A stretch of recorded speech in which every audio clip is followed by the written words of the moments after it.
Hello everyone, कैसे हैं आप लोग। समृद्धि एकेडमी में आप लोगों का फिर से स्वागत है।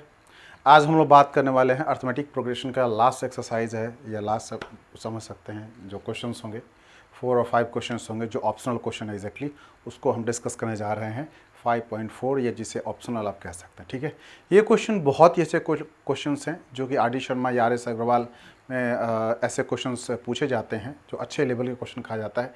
इसमें लिखा होता है not for the examination purpose. Examination purpose के लिए ये नहीं है, लेकिन मेरा मानना है कि एग्जामिनेशन पर्पस के लिए रियल में यही सवाल है।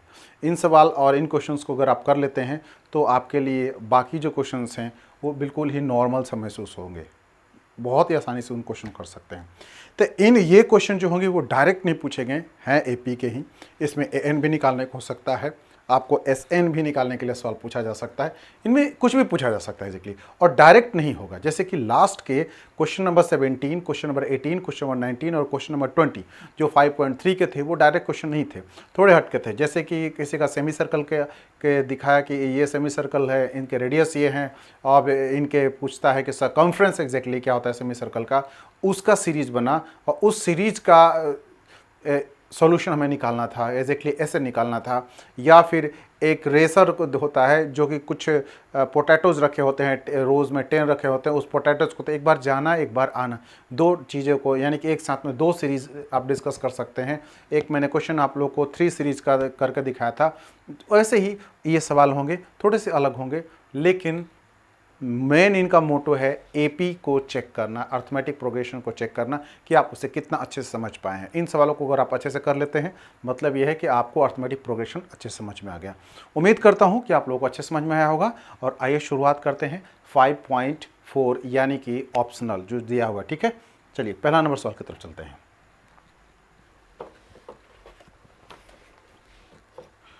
क्वेश्चन नंबर 1 कहता है कि which term of the AP 121, 117, 113 is its first negative term? 121 और D हमें निकालना है, तो हम जानते हैं ऑलरेडी कि A2 से हम लोग A1 को माइनस कर लेते हैं। तो इसमें A2 दे रखा है 117 और हमारे पास में 121 हमारा A1 है। सब्सट्रैक्ट करते हैं, हमारे पास मिलता है -4। ये -4 D की वैल्यू है। अब क्वेश्चन में ये पूछ रहा है कि an की वैल्यू नेगेटिव में कब होगा। नेगेटिव मान के चले कुछ देर के लिए, कुछ भी हो सकता है, नेगेटिव a रख लें या 1 2 3 4 5 कोई भी एक डिजिट हो सकता है। तो हम निगेटिव निकालने के लिए हम क्या करते हैं, इसके जगह पे हम उसको 0 रख लेते हैं। क्या रखते हैं हम लोग? 0 रख लेते हैं, क्योंकि 0 के बाद वाला जो टर्म आएगा इस सीरीज के लिए वो नेगेटिव ही होगा। क्योंकि 0 के क्या होता है, हम लोग अभी तक तो सीखते आए हैं कि जैसे कि 0 अगर होता है तो इसके लिए इस साइड में हमारे पास का नेगेटिव, जैसे -1 -2 होता है तो इस साइड हमारे पास 1 और ये क्या होता है 2 होता है। तो सीरीज हमारा ये इस तरफ चल रहा है, इसमें नेगेटिव में चल रहा है, क्योंकि ये रिड्यूस्ड होते जा रहा है। जैसे कि 1 to 1, इसका 117 हो गया, इसका में फिर 113 होगा, 113 है एंड सो ऑन। ठीक है, बात समझ आप लोगों को आ गई। तो हम इसके जगह क्या रख लेते हैं, 0 रखेंगे। अब पहले निकाल लेंगे कि 0 कौन सा टर्म बना, उसका नेक्स्ट टर्म जो होगा एग्जैक्टली वो कन्फर्म, क्योंकि ये नेगेटिव कितना जा रहा है, -4 जा रहा है। अगर मान लीजिए 0 हमें निकल गया तो अगला टर्म तो माइनस में ही जाएगा, क्योंकि माइनस चाहे वो 4 हो या -3 हो, चाहे जो भी हो। बात समझ आप लोग को आई। तो आइए चलते हैं, सबसे पहले हम निकालते हैं कि 0 मान लेते हैं कि हमें 0 चेक करना है कौन सा टर्म होता है। ठीक है, तो हम an पे आते हैं। हम लोग एक फार्मूला पता है कि an इक्वल टू होता है a plus n minus 1 into D होता है। हमारे पास an क्या हमें लिया चेक करना है कि 0। a की वैल्यू हमारे पास में 1 to 1 दे रखा है, 1 to 1 दे रखा है। n हमारे पास में पता नहीं है, n हमें निकालना है एग्जैक्टली। d की वैल्यू हमारे पास कितना है, -4 है, -4 है, ये मल्टीप्लाई है, ध्यान से देखिए आप। 1 to 1, ठीक है जी। 0 इज इक्वल टू मैं लिख सकता हूँ 1 to 1 प्लस ये माइनस है और प्लस से मल्टीप्लाई करने पर ये क्या होता है, मैं ब्रैकेट में लिख दे रहा हूँ यहाँ पर पहले 4n। ये माइनस माइनस क्या हो गया, प्लस, ये 4 हो गया। समझ गए बात आप लोग। फिर से मैं लिख रहा हूँ 1 to 1 और 4 कितना हो गया, 124। 5 हो गया। अब प्लस और माइनस को मल्टीप्लाई करेंगे तो हो गया -4n, ये 0 ही है। अब -4n को मैं इस तरफ ट्रांसपोर्ट कर लेता हूँ तो मेरा बन जाता है कितना, 4n इज इक्वल टू 1, 2 और 5 बन जाता है। बात समझ में आप लोगों को आई। अब n की वैल्यू निकालने के लिए क्या करूँगा कि 1, 2, 5 को मैं 4 से डिवाइड करूँगा तो ये 31st 1/4 आएगा। यानी कि जो 0 होगा वो 31st टर्म ना हो करके और ना ही ये 32 टर्म होगा। 32 टर्म के पहले और 31st टर्म के बाद अगर कोई टर्म होती तो उसमें क्या होता, ये 0 हो जाता। लेकिन ध्यान रहे 32 जो टर्म एग्जैक्टली है वो 0 से छोटा होगा। 0 से क्या होगा, छोटा होगा, यानी कि वो टर्म जो होगा वो नेगेटिव होगा। तो ऐसे क्वेश्चन में हम लोग लिखते हैं एग्जैक्टली क्योंकि कि we get 31st term is 0। फिर मैं इसे घुमा देता हूं, लिखता हूं hence we get 32 term as negative तरह में मिलता है। तो हमारे पास आंसर क्या होगा, 32nd टर्म। क्या होगा, 32nd। The sum of the third and the seventh term of an AP is 6 and their product is 8। Sum of third and seventh term, third term means A3 plus A7 is equal to how much, 6। ये condition 1 है, ये condition 1 है। तो A3 को क्या हम ये नहीं लिख सकते, A प्लस 2D लिख सकते हैं, आप लोग अच्छे से पता है। और इसको मैं ये भी लिख सकता हूँ A plus 6D is equal to 6, या एक A इधर एक इधर, दोनों A को अगर ऐड कर लेता हूँ तो मेरे पास बन जाता है ये 2A हो गया, प्लस ये 2 और 6 कितना हो गया, ये मेरा 8D हो गया, is equal to how much, 6 हो गया। बात समझिए ध्यान से। और 2D और 8D में से मैंने 2 को कॉमन निकाल दिया तो क्या बच गया, A प्लस 4D बच गया इक्वल टू 6, और 2 से कैंसिल कर दीजिए, कितना हो गया वैल्यू इसका, 3 हो गया। Means A plus 4D equal to आपका बन गया 3। या फिर अगर आप चाहें तो A इक्वल टू लिख सकते हैं 3 माइनस 4D भी लिख सकते हैं, इसमें कोई दिक्कत नहीं है। समझे आप लोग को। इसको आप इक्वेशन रख लें या इसको इक्वेशन 1 रख लें, जिसका दिल करे आप इसमें से इक्वेशन 1 किसी एक को इसमें से आप रख सकते हैं, आपके सुविधाजनक। अब आते हैं नेक्स्ट कंडीशन की तरफ। कहता है कि product of these number will be 8। Find the sum of the first 16 term of the AP. अब हमें समझना क्या है यहां पर कि प्रोडक्ट मतलब ये होता है कि A3 multiply by A7 is equal to 8 होता है। मतलब कि जो थर्ड टर्म इसका है और इसका 7 टर्म है, अगर दोनों को मल्टीप्लाई किया जाए तो उसकी वैल्यू क्या आनी चाहिए, 8 आनी चाहिए। कंफर्म है। अब आइए, अब इसको फिर हम इस टर्म में लिखते थे, खोल देते हैं। A plus 2D bracket A plus 6D bracket close equal to 8 हो गया। कोई दिक्कत तो नहीं आप लोगों को। चलिए, बहुत अच्छी बात है। और अब हम क्या करते हैं, A की एक जगह पे हम 3 प्लस 4D लिखेंगे। We put the value of A is equal to 3 minus 4D in A above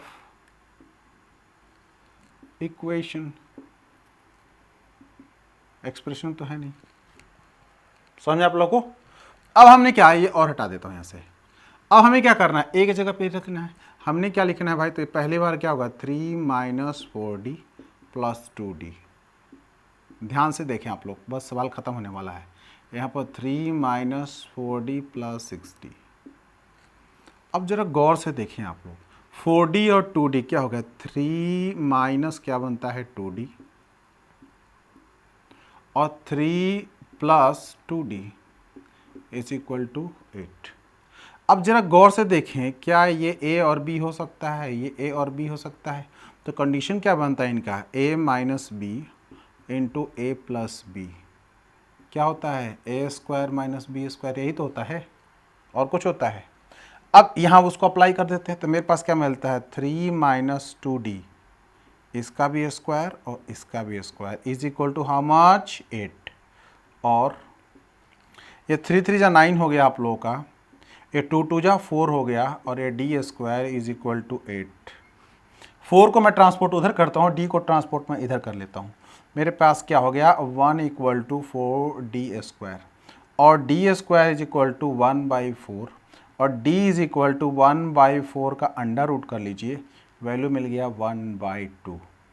ये प्लस और माइनस होगा, क्या होगा प्लस और माइनस होगा। बात समझ में आ गया आप लोग को? कोई कन्फ्यूजन नहीं है, कोई डाउट नहीं है? उम्मीद करता हूँ नहीं होगा। बहुत सिंपल था, हमने सिंपल से तरीके से निकाल लिया। ये सम ऑफ मतलब कि थर्ड टर्म और सेवन टर्म को जोड़िए तो 6 आना चाहिए, और सिमिलरली थर्ड टर्म और सेवन टर्म को मल्टीप्लाई कीजिए तो 8 आनी चाहिए। इस कंडीशन से हमने a की वैल्यू निकाल ली, इस कंडीशन से हमने d की वैल्यू निकाल दी, 2 आए प्लस और माइनस, अंडर रूट था इसलिए प्लस और माइनस हो गया। कोई दिक्कत तो नहीं है आप लोग को, कोई कन्फ्यूजन नहीं है आप लोग को? अब हमारे सवाल में क्या होता है, अब इसमें क्या करते हैं, हम दोनों को रख लेते हैं वैल्यू, प्लस और माइनस दोनों कंडीशन में a की वैल्यू। जब हमारे पास में इसकी वैल्यू +1/2 हो d का, तब a की वैल्यू क्या होगी, a is equal to 3 minus 4 multiply 1/2 से 2 कट गया, 2 टाइम में 3 माइनस 2 वैल्यू क्या मिल गई 1। फिर से समझे बात को, जब d की वैल्यू प्लस रखा हूं तब क्या आ रहा है, a की वैल्यू 1 आ रही है। सिमिलरली जब d की वैल्यू किसके बराबर होगी, -1/2 को होगी, तब क्या होगा, a is equal to 3 minus 4 into 1/2। ध्यान रखिए माइनस है तो माइनस माइनस क्या हो जाएगा, प्लस हो जाएगा, ये 2 हो गया यहाँ पर, यानी कि 3 + 2 यानी कि वैल्यू क्या आ गई 5 आ गई। कोई डाउट, कोई दुख तकलीफ नहीं है? बात समझे आप लोग? क्वेश्चन बहुत अच्छा है, बहुत ध्यान से करना होगा आप लोग को। अब बारी है सम ऑफ 16 टर्म। अब एक बार क्या करेंगे कि इसको ले लेंगे और एक बार हम लोग इसको ले लेंगे, दोनों कंडीशन के हिसाब से निकाल लेंगे। जो चाहिए वो रख लीजिए, जो नहीं चाहिए छोड़ दीजिए। बात समझ में आप लोगों को? आइए चलते हैं। क्या पूछता है कि the sum of the first 16 term, मतलब क्या होता है कि n की वैल्यू कितनी है 16 है, और हमें a16 निकालनी है, और हमारे पास में a की वैल्यू अब मिल चुका है, कंडीशन 2 है a, हमारे पास में d की वैल्यू हमारे पास में मिला है, हाँ d भी मिल चुका है, इसका भी a और d के 2 कंडीशन, ठीक है जी। तो मैं दोनों कंडीशन के लिए मैं अलग अलग कर देता हूं यहां पर। जब a की वैल्यू इसके अकॉर्डिंग चलते हैं 1 है और d 1/2, a की वैल्यू 1 है और d क्या है 1/2 है, तब क्या होगा, हम जानते हैं formula already, Sn is equal to n/2 in bracket 2a + n-1 into d, यही होता है।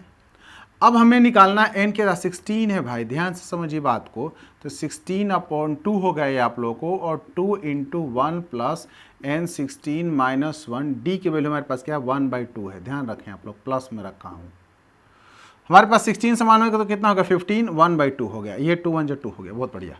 तो अब जरा ध्यान से देखें आप लोग, मैं लिख सकता हूं 16/2 इन ब्रैकेट 2 1 2 हो गया, ये प्लस 15/2, 2 2 4 15, 19/2, यानी कि 16/2 मल्टीप्लाई बाई 19/2 हो गया। ये 4 से काट दिए, ये 4 टाइम में कट गया, 19 4 जा 76, क्या आया 76 आया। फिर से समझे बात को, जब n 16 रहा, हमें s16 निकालने, जब a की वैल्यू 1 और d की वैल्यू 1/2 रहा है, तो मैंने वैल्यू पुटअप किया 16/2 एग्जैक्टली यहाँ पर, इसके बाद मल्टीप्लाई 2 इंटू 1, देखिए a की वैल्यू एग्जैक्टली यहाँ पर मैंने 1 रखा है, ठीक है, इसलिए 2/2 16 - 1 1/2 d की, सॉल्व करने 2 हो गया, ये मेरा प्लस हुआ, फिर 16 - 1 को किया 15/2 हो गया, ये 2 2 4 15 19/2, बाहर में 16, ये 2 2 4 4 16 होता है, 19 4 76 होता है। अब कंडीशन नंबर 2, अब हमारे पास क्या, जब a की वैल्यू क्या है मेरे पास 5 है, d की वैल्यू कितनी है -1/2 है, और n हमारे पास कितना है 16 है, हमारे पास s16 निकालना है, तो फार्मूला तो हम जानते हैं already, S N equal to क्या होता है भाई, N upon two in bracket 2a plus N minus 1 into D, यही होता है, इसके सिवा तो और कुछ होता नहीं है। बात समझ में आ रही है आप लोग को? फिर से वैल्यू में रख रहा हूँ, ध्यान से समझें आप लोग, A16 equal to 16 upon 2 in bracket 2 into 5 plus 16 minus 1 into क्या मल्टीप्लाई 1/2, ये ध्यान रहे माइनस है, ब्रैकेट क्लोज। ठीक है, अब फिर से समझें आप लोग, ये तो काट देंगे तब कितना हो जाएगा, 8 हो गया, 5 2 जा कितना होता है भाई, ये 10 होता है, ये कितना हो गया प्लस और माइनस, ये तो माइनस हो जाएगा तो माइनस हो गया, कितना हो गया भाई, या तो ये 15/2, 10 2 जा कितना 20, 20 से 15 माइनस करेंगे तो 5/2 हो गया, यानी कि 8 मल्टीप्लाई 5/2, ये काट दीजिए तो 2 कट गया तो 4 टाइम में कटा, तो 5 4 जा कितना हो गया भाई 20 हो गया। तो जब इसकी a 5 है और d -1/2 है तो 16 टर्म क्या होगा, 20 होगा, 16 टर्म का सम, सॉरी टोटल का S16 की वैल्यू क्या आएगी, 20 आएगी। जब इसका n 16 रखा है, a की वैल्यू 1 एंड d हाफ रहा है पॉजिटिवली, तब इसका 16 टर्म क्या होगा, S16 76 होगा। बात समझ में आ गया आप लोगों को? कोई डाउट, कोई कंफ्यूजन है? चलिए नहीं है, थैंक यू। मैंने दो, ये बहुत ही बेहतरीन सवाल है, बहुत अच्छा सवाल है, स्टेप बाय स्टेप मैंने आपको करके दिखाया है। हाँ, एक चीज़ आप लोग ध्यान रखें, मैं पहले आप लोगों को रिक्वेस्ट करता हूँ, मैं आप लोगों को एक कॉन्सेप्ट दे रहा हूँ, बेहतरीन कॉन्सेप्ट दे रहा हूँ, लैंग्वेज जो है आप लोग अपने हिसाब से इसमें डाल लेंगे। मैं जो चीज़ें बोल रहा हूँ वो मैं लिख नहीं रहा हूँ क्योंकि और वीडियोज़ लंबा हो जाएगा, लेकिन हाँ जो इंपॉर्टेंट होता है, मोस्ट इंपॉर्टेंट, उससे मैं दे देता हूँ। ठीक है, बात समझ आप लोगों को? अगले सवाल की तरफ चलते हैं।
अब क्वेश्चन, अगले क्वेश्चन की तरफ चलते हैं। अगला क्वेश्चन क्या कहता है, अ ladder has rungs 25 centimetre apart. मतलब क्या होता है, आपके क्वेश्चन वर्ड दे रखा है कि इन दो सीढ़ियों के बीच में जो अंतर है 25 सेंटीमीटर का है। मैं अब सीढ़ी नहीं बना रहा हूं, आप लोग क्वेश्चन में दिख रहा है सीढ़ी, या मैं बना ही देता हूं। क्वेश्चन में पूरा सीढ़ी नहीं नजर आ रहा है, कट रहा है, हाँ नहीं आएगा। चलिए मैं यहां पर सीढ़ी बना दे रहा हूं आप लोगों के लिए।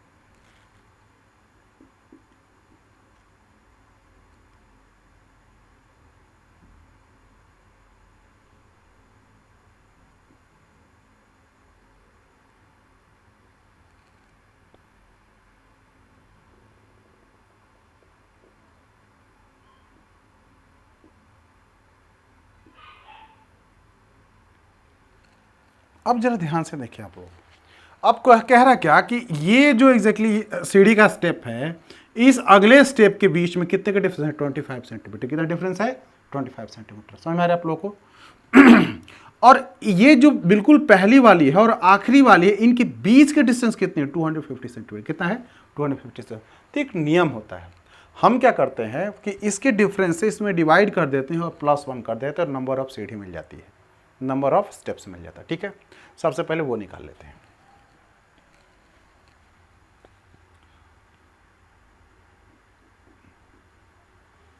इसमें क्या मेंशन किया है? नंबर ऑफ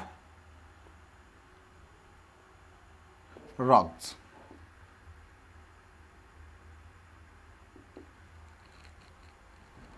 (250/25 +1)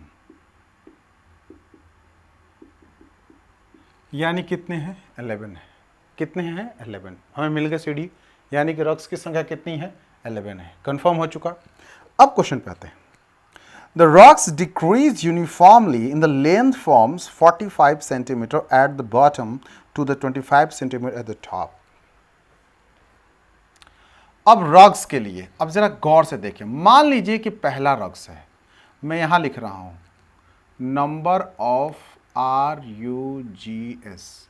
ये है फर्स्ट, ये है सेकेंड, ये है थर्ड, और ये मान लीजिए कि ऊपर में लास्ट कह लीजिए।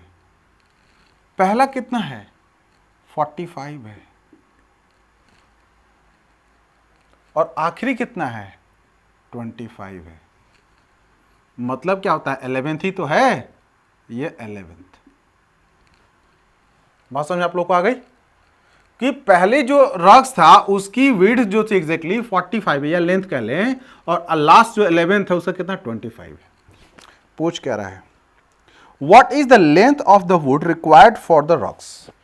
अब इस रॉक्स के बीच बनाने में यहां से यहां तक जो लकड़ी लगी है उसका एग्जैक्टली क्या लेंथ चाहिए ताकि ये रॉक्स 1 2 3 4 5 ये जो 11th है ये बन सके। ठीक है, तो अब हम लिखेंगे क्या कि पहले एक चीज तो समझ लें।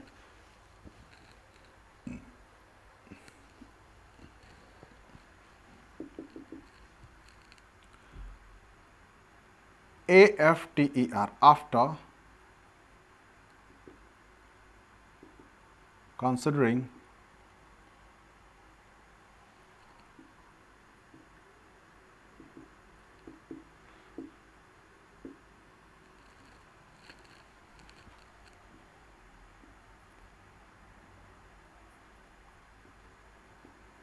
length of rocks are in AP। किसमें है? AP में। Therefore क्या पूछा है? Length of the wood required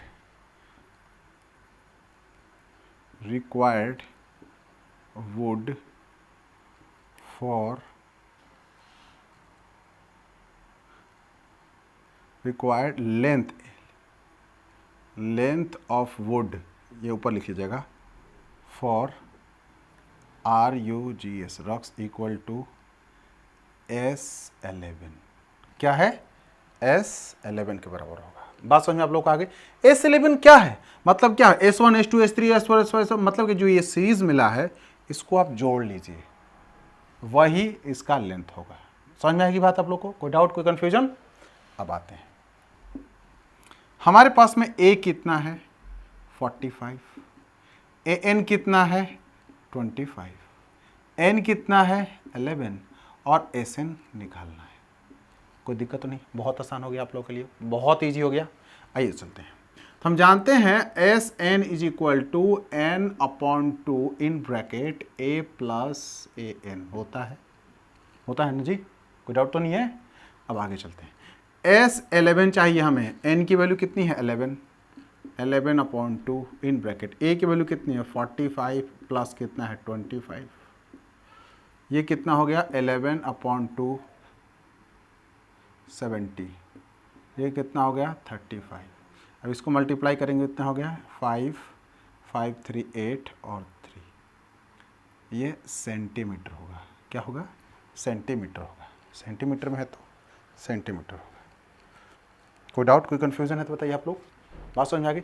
मतलब क्या, हमें रॉक्स की हमें लेंथ चाहिए टोटल, और उन टोटल जो लेंथ को रग्स को तैयार करने में लकड़ी का लेंथ यानी वुड जो लेंथ है एग्जैक्टली रिक्वायर्ड कितना है 385 सेंट। इतने कितने 11 रग्स बन जाएंगे, ठीक है, जिनके पहला जो है 45 है, अगला सबसे लास्ट क्या है 25। अब जो चाहे अगर इसमें डी पूछता कि एक दूसरे के बीच में डिफरेंस क्या है तो आप डी भी निकाल सकते हैं, क्योंकि आपके पास ए है और ए एन है, ए है और ए एन अवेलेबल है, ए है ही ए एन है ही, एस एन आ गया, इजीली आप चाहें तो डी भी निकाल सकते, इसमें कोई दिक्कत नहीं आएगी।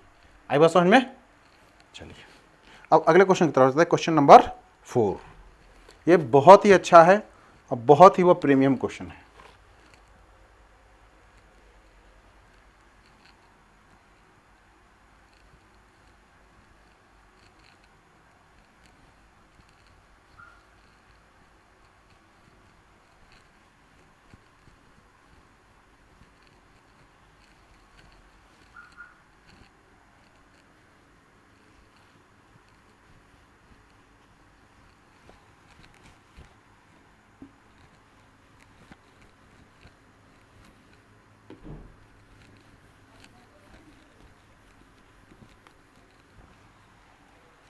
आइए चलते हैं, ये बहुत ही प्रीमियम क्वेश्चन है। कहता है the house of the rows are a number consecutively from 1 to 49। कुछ कमरे बने हैं, घर बने हैं, जैसे मान लीजिए घर की संख्या दे रखा है 1 2 3 ...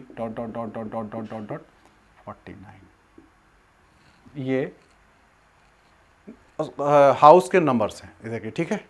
तब इसमें क्या कह रहा है कि show that there is a value of a x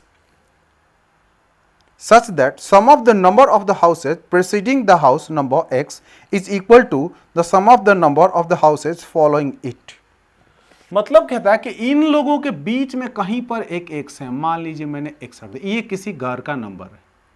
अब कहता है ठीक इसके पहले वाले जितने घरों की संख्या है उनको जोड़ लीजिए, इसके बाद वाले जितने घरों की संख्या उनको जोड़ लीजिए, दोनों के जो वैल्यूज आएगी वो इक्वल आएगी। मान लीजिए अगर मैं सोरो सब जोड़ता हूं, ये भी 25 हो गया, तो ये भी कितना आएगा, अगर घरों की संख्या को जोड़ा जाएगा तो 25 आएगा। कुछ देर के लिए इसको मैं 70 भी रख सकता हूँ, आपको सोचेंगे अरे ये तो 49 है, कैसे हो सकता है। मान लीजिए मैं 100 ही रख लो कुछ देर के लिए ना, ये भी 100 हो गया। दोनों को संख्याओं को जोड़ा जाए तो बराबर आनी चाहिए। एक्स का पोजीशन वैसा है तो कह रहा है कि एक्स को निकालिए। तो ऐसे क्वेश्चन को हम करते कैसे, पहले इसकी होमवर्क को समझिए। किसी क्वेश्चन को करने से पहले आप होमवर्क कीजिए, किसी भी क्वेश्चन को करने से पहले आप होमवर्क कीजिए। अगर होमवर्क आपका अच्छा रहेगा तो आप गलती नहीं करेंगे। अब समझ में, चाहे एग्जामिनेशन में भी हो, उससे कोई फर्क नहीं पड़ता है। आप बिल्कुल ही बिगिनर्स हो, आप सीख रहे हो, तो आप होमवर्क करना मत भूलो।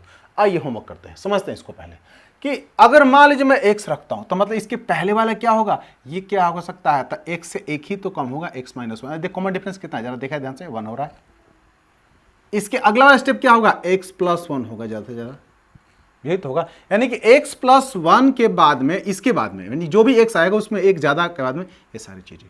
तो इस सीरीज के लिए अगर देखा जाए ओवरऑल, ये तो यहाँ नहीं है, इसका कोई रिलेशन नहीं है, मैं समझ लीजिएगा। इस सीरीज को ओवरऑल देखा जाए तो a की वैल्यू कितनी है हमारे पास 1, d की वैल्यू कितनी हमारे पास में है 1, an की वैल्यू कितनी हमारे पास में 49। ये इतना गिवन है। तो अब जरा ध्यान से देखें, अब मैं इसको समझा रहा हूं आप लोगों को कि अगर मुझे ये निकालना है तो सबसे पहले क्या निकालूंगा, यहां से यहां तक का सम निकालूंगा। यानी कि मुझे क्या निकालना होगा, यहां से यहां तक मतलब क्या हुआ, एस एक्स माइनस 1। क्या निकालूंगा, एस एक्स माइनस 1। मैंने टोटल को जोड़ दिया, मैंने यहां पर मैंने टोटल को जोड़ दिया, यानी कि ऐड कर चुका हूं। अब मुझे इसका ऐड निकालना है, तो अब भाई x प्लस 1 तो थोड़ा लंबा हो जाएगा और आप लोगों के लिए कॉम्प्लिकेटेड हो जाएगा।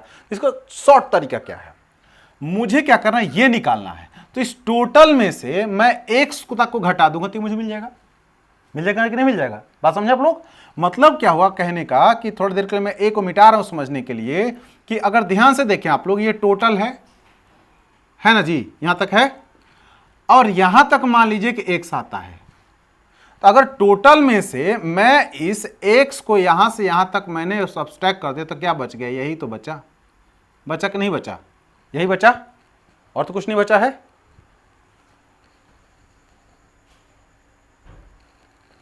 वही बचता है।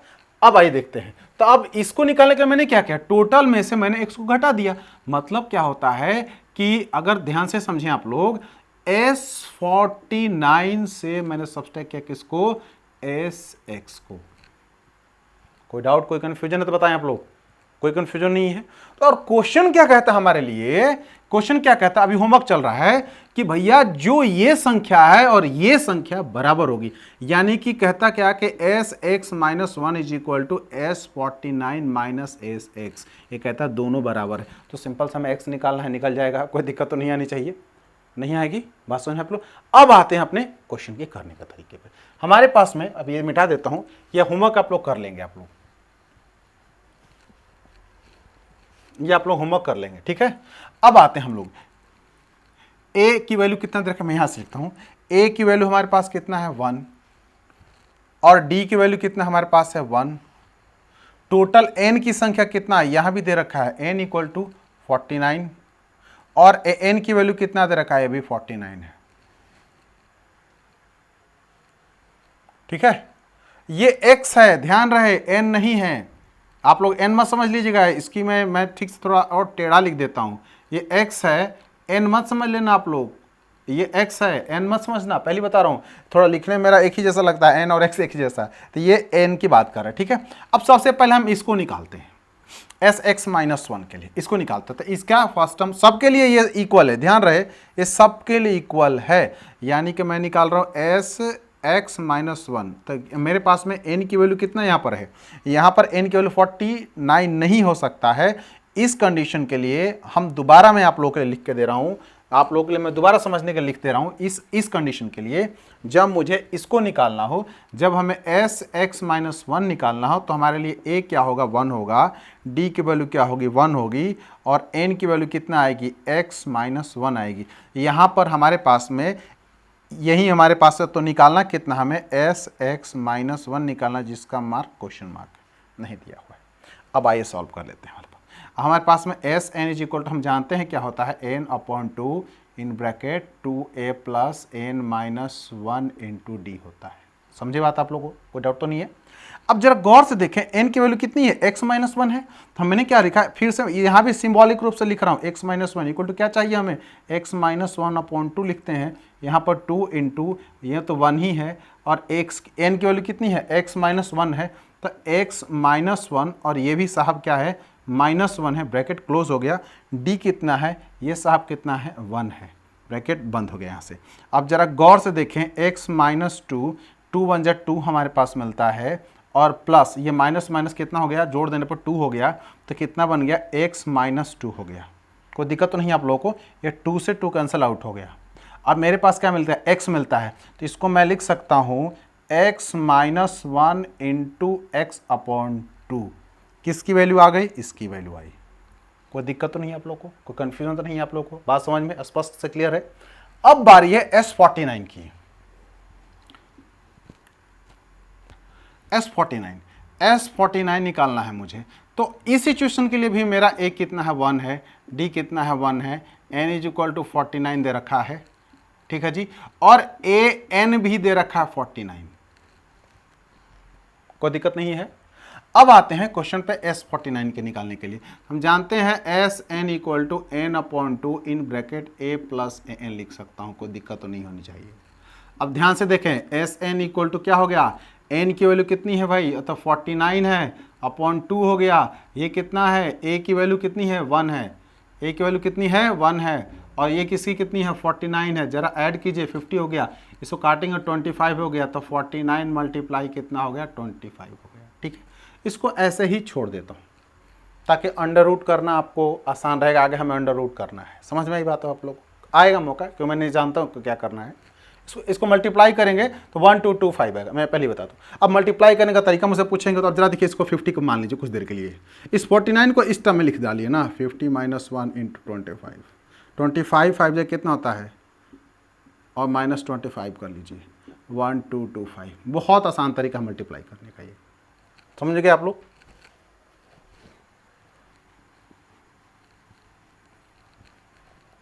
तो मेरे पास क्या मिलता है, इसको ये भी लिख सकते हैं 1 2 2 और 5 भी लिख सकते हैं। अब बारी किसकी है निकालने के लिए, एस एक्स की, किसकी, एस एक्स की बारी है। अब एस एक्स निकालते हैं यहां पर, S X equal to question mark, यहां भी ए की वैल्यू क्या है 1, डी की वैल्यू क्या है 1, और एन की वैल्यू कितनी है, ध्यान से देखिए एक्स है, एन की वैल्यू कितनी है, एक्स है, और ए एन की वैल्यू निकालनी पड़े तो हमारे पास में उसकी भी वैल्यू हमारे पास में एक्स ही दे रखा है, लेकिन हमें एस एन के, अब डिटेल में चलते हैं हम। अब आते हैं हमारे पास S N is equal to क्या होता है, n upon two in bracket 2a plus N minus one into d, n minus one into d. अब इसकी वैल्यू क्या है, x है, तो हम लिख सकते हैं कितना भाई, या तो x अपॉन टू, कोई दिक्कत तो नहीं है, नहीं है, 2 इंटू वन हो गया, ठीक है, ये कितना हो गया, x माइनस वन, ये भी साहब तो वन ही है, कोई अंदर तो है नहीं, नहीं है। चलिए आइए आगे चलते हैं, x अपॉन टू हो गया मेरे पास में, 2 1 जा 2 होता है, 2 1 जा 2 होता है, आगे प्लस कर लेते हैं, ये माइनस करेंगे तो ये प्लस दे रखा है तो इसको तो x ही होगा, ये माइनस वन हो गया। अब जरा गौर से देखें, ये 2 से माइनस वन करेंगे तो प्लस वन हो गया, यानी क्या मिलता है, x into X plus one upon में क्या मिलता है 2, किसकी वैल्यू मिली, एस एक्स की, ठीक है जी।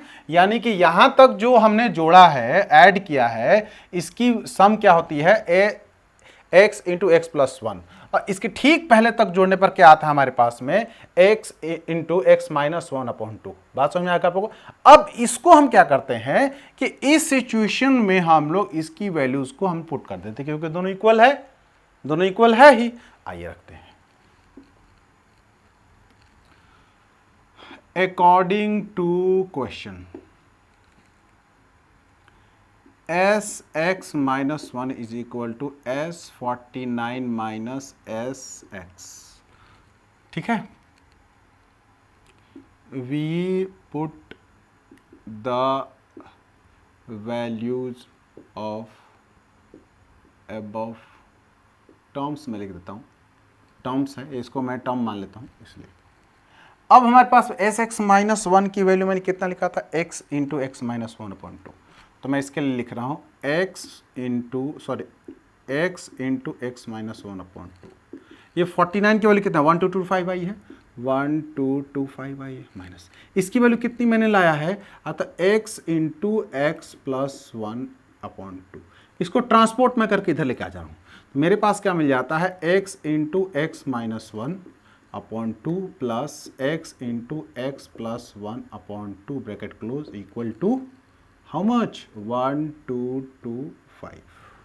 एलसीएम तो 2 ही होगा, ये ले लीजिए, इसको इसके साथ मल्टीप्लाई किया तो ये एक्स स्क्वायर हो गया, ये माइनस एक्स हो गया, इसको साथ मल्टीप्लाई किया तो ये साहब एक्स स्क्वायर हो गया, लेकिन ये ध्यान से ये प्लस हो गया, ये x plus minus cancel out हो गया, ये कितना हो गया, 2x हो गया। यानी कि हम लिख सकते हैं 2x square upon 2 is equal to 1225, यहाँ भी लिख दीजिए आप 1225, कोई डाउट ना रहे। ये 2 से 2 कैंसिल आउट हो गया तो x की वैल्यू क्या होगी, अंडर रूट 1225, यानी कि प्लस माइनस 35। तो हम प्लस 35 लेते हैं, माइनस नहीं लेते हैं, यानी कि ये इसकी वैल्यू कितनी आ गई आपका 35, क्या आई 35। तो हाउस नंबर 35 है, क्या आया है, हाउस नंबर 35। अब हाउस नंबर 35 के पहले वाले जितने हाउसेस थे उनको एक बार ऐड करिएगा, यानी कि कितना है, हाउस नंबर 34 हो गया, ये साहब कितने हो गए, 36 हो गए। 36 से लेकर के 49 तक ऐड कीजिए और 1 से लेकर 34 तक ऐड कीजिए, दोनों की सम इक्वल होंगे, ये श्योर है, अप्रूव्ड है, मैंने किया है। बात समझे आप लोगों को। ये सबसे मुश्किल सवाल था आप लोगों का, इस पूरे अर्थमेटिक प्रोग्रेशन का सबसे मुश्किल सवाल था। अक्सर लोग इसको अच्छे से नहीं कर पाते हैं, लेकिन मैं आप लोगों को स्टेप बाय स्टेप करके सिखाया। पहले आप लोगों को ये होमवर्क ध्यान रहे, जब तक आप लोग होमवर्क नहीं करेंगे आप लोग क्वेश्चन नहीं कर सकते, होमवर्क नहीं करेंगे क्वेश्चन नहीं कर सकते आप लोग। तो पहले आप लोग होमवर्क करना सीखें, चाहे एग्जामिनेशन में भी जाए, कोई 1 मिनट लगता है, रफ वर्क कहें या होमवर्क कहें, एक लाइन खींचे अपना फटाफट रफ वर्क कर ले कि भैया हमें बनाना कैसे है, उसी स्टेप से चलेंगे तो आप भटकेंगे भी नहीं और सवाल का आंसर भी निकाल लेंगे। आई बात समझ में आप लोगों को, कोई डाउट, कोई कन्फ्यूजन? चलिए ठीक, आगे चलते हैं।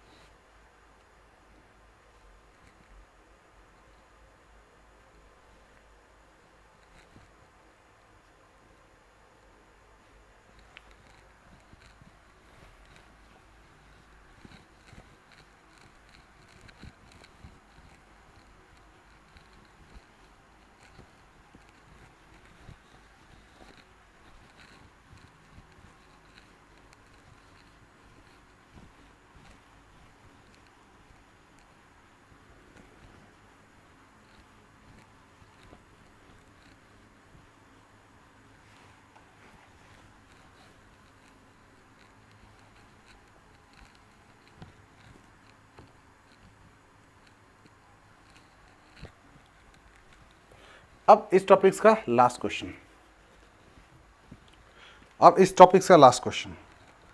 अब क्या कहता है कि अ स्मॉल ट्रेस, इसका क्वेश्चन आप लोग आंसर क्वेश्चन देख सकते हैं।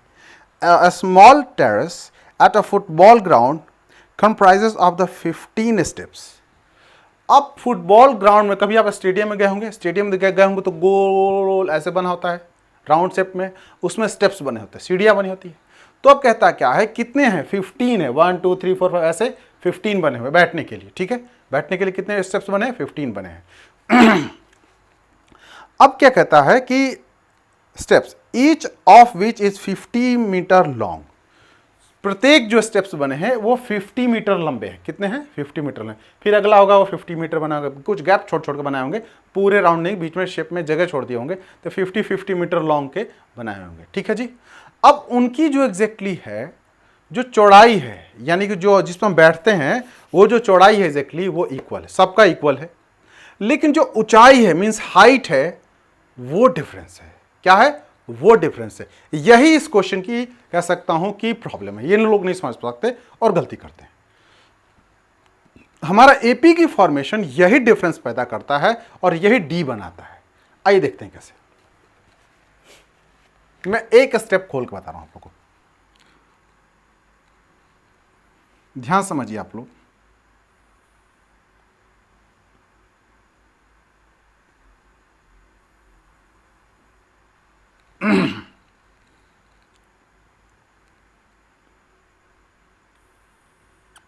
अगर मैं इस सीढ़ी को बना रहा हूं कुछ देर के लिए, तो चौड़ाई जो देख सकते लिए मैं यहां से ले रहा हूं,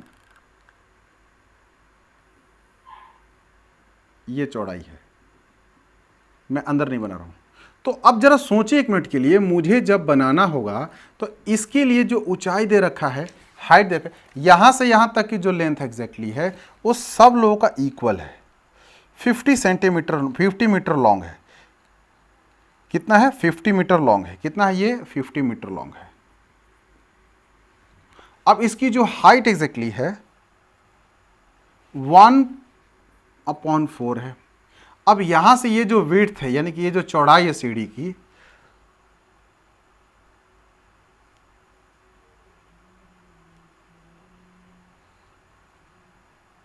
वन 1.2, यानी कि यहां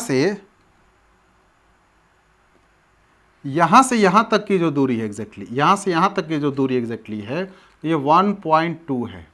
ठीक है, तो एक ये मिला, एक ये मिला और एक ये मिल गया। ठीक है जी।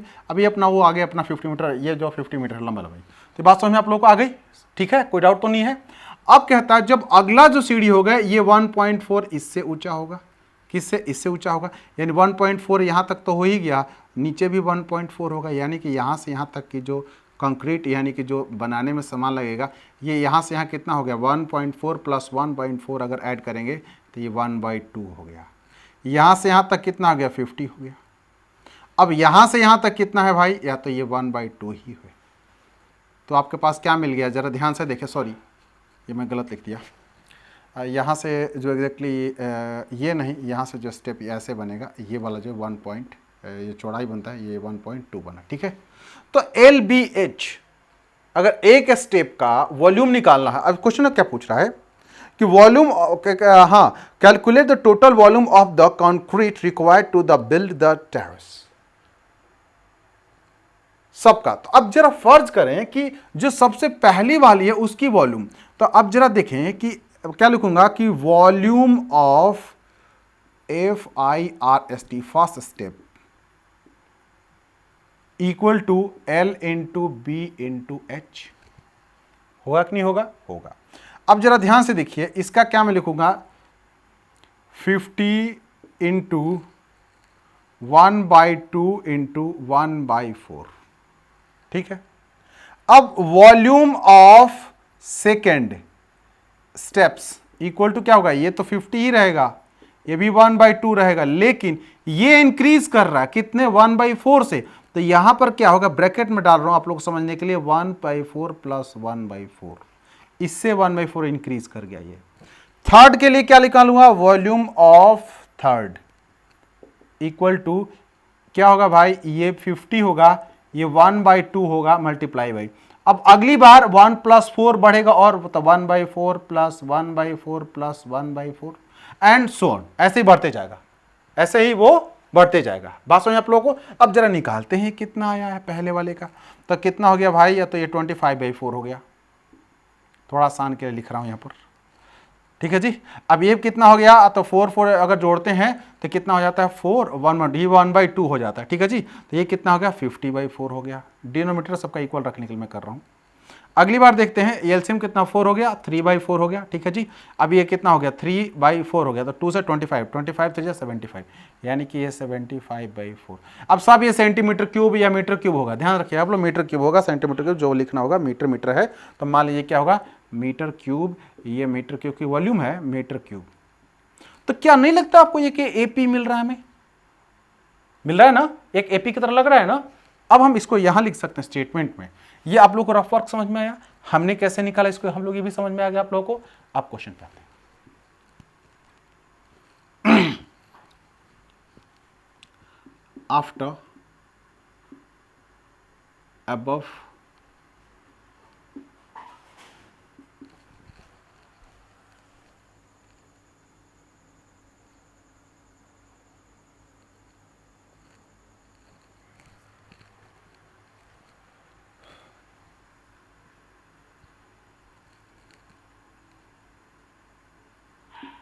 calculation we get, oh sorry, इधर तो क्वेश्चन है,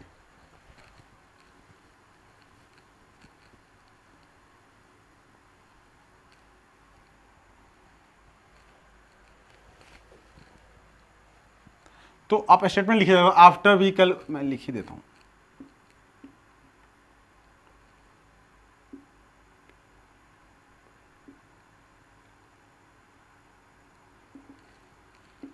वी गेट, क्या हम पाते हैं, वॉल्यूम ऑफ, स्टेप्स लिखूं क्या लिखूं बेहतर रहेगा, स्टेप्स ही है, steps are in an AP, ठीक है। तो हमारे पास एपी क्या आता है 25/4, 50/4, 75/4 एंड सो ऑन। कितने स्टेप्स हैं टोटल, नंबर ऑफ स्टेप्स कितने हैं 15 है, तो ये भी हमारा मिल जाएगा। अप टू क्या होता है 15 है, तो 15 के लिए हम जानते हैं कितना होता है ए प्लस कितना होता है भाई, या तो 14D। अब अगर सब्सट्रैक्ट करेंगे तो 25/4 आएगा। ए कितना हो गया 25/4 + 14 × 25/4, ठीक है जी। अब जरा गौर से देखें, 4 का एलसीएम 4 ही रख लें आप, और कितना 14 1 15, 15 × 25 हो गया, यानी कि इसकी वैल्यू आएगी 4 रख लें यहाँ पर इसको, और 15 और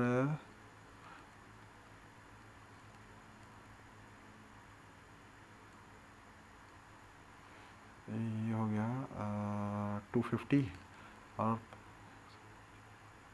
375/4 हो गया इसकी वैल्यू, इसकी वैल्यू यानी कि ए एन की वैल्यू, यानी कि मैं आप लोगों को मिटा कर फिर से लिख रहा हूँ। ये बात समझ आप लोग कैसे आई। अब जरा गौर से कीजिए, ये मेरा ए था, ये कितना है मेरा 15 स्टेप है, तो कितना 14 × डी की वैल्यू 25 मल्टीप्लाई किया मैंने। अब जरा देखिए 25 मैंने कॉमन निकाल दिया, 14 1 कितना का 15 हो गया, 15/4 1 या आप चाहें तो आप इनमें से 25/4 को बाहर निकाल दें, इसमें अंदर क्या बचेगा 1 + 14 15 हो गया, 15 को 25 को 10 टाइम मल्टीप्लाई कीजिए 250 होता है।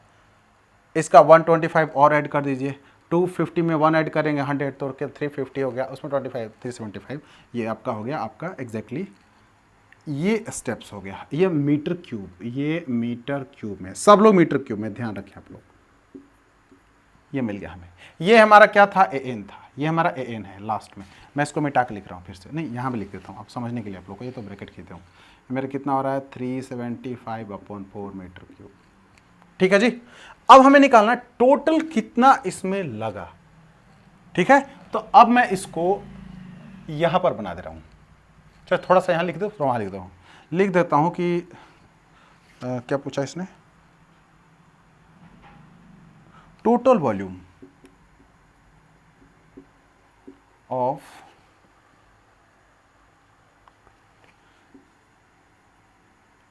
concrete required equal to S, ध्यान से देखिए कितना 15, क्या चाहिए हमें S 15 चाहिए, आंसर मिल जाएगा। तो अब S 15 के लिए हम फॉर्मूला पा जाते हैं। हमारे पास में A कितना है 25/4, D कितना है 25/4 और हमारे पास में N कितना है 15, कितना है 15, कोई डाउट तो नहीं है। अब आते हैं सवाल पे। तो हम जानते हैं S N is equal to होता कितना है भैया n/2। अब यहाँ पर वो वाली फॉर्मूला लगाते हैं, a + an लगा लेते हैं। अब हमारे पास क्या s 15 है, 15/2 करेंगे बॉस।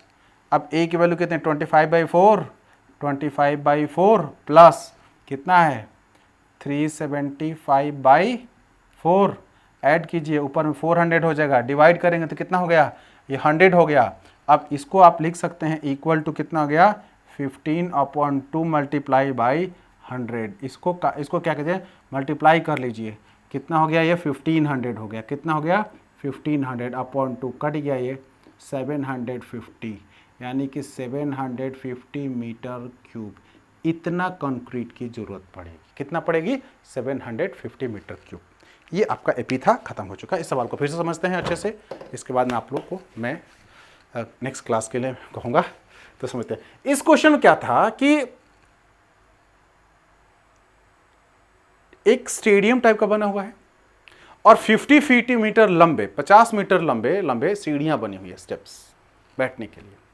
प्रत्येक सीढ़ियों की ऊंचाई जो एग्जैक्टली है, जो कह सकते हैं हाइट है, वो 1.2 है, जो मैंने लिखा है 1.2 है, ये 1.4 है, ये जो हाइट है 1.4 है। और जिस पे हम बैठते हैं इस पे, ये जो चौड़ाई है 1.2 है, ये 1.2 है चौड़ाई, और ये कितना है साहब का, ये 1.4 है, और जो नीचे की ये चौड़ाई एग्जैक्टली है, जो लेंथ कह सकते हैं वो 50 है। तो LBH हमारे पास मिलता है। तो L फिक्स है, B फिक्स है, H फिक्स नहीं है, क्योंकि इससे अगला जो स्टेप होगा वो थोड़ा बड़ा ऊंचा होगा, कंक्रीट उसमें ज़्यादा लगेगा तो उसकी हाइट ज़्यादा होगी, तो हाइट ही तो डिफरेंस है। अब उस बेस्ड पे हमारे पास में इसके वॉल्यूम्स के हमारे पास में सीरीज मिलते हैं। क्या मिलते हैं, सीरीज मिलते हैं। इसके बाद में हम उन सीरीज को लिखते हैं, क्या लिखा है, after above calculation we get volume of the steps are in an AP. हम लोग क्या पाते हैं, ऊपर कैलकुलेशन के बाद में जो वो स्टेप्स के वॉल्यूम है वो एपी में मिलते हैं। हमारे पास एपी क्या है, ये मिल गया।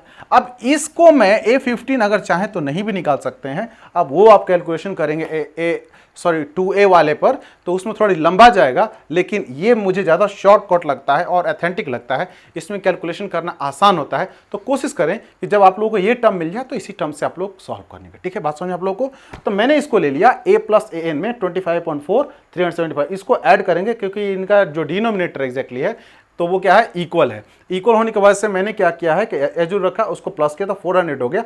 400 को मैंने डिवाइड नहीं किया यहाँ पर, एज इसको 400 को डिवाइड किया तो 100 आ गया।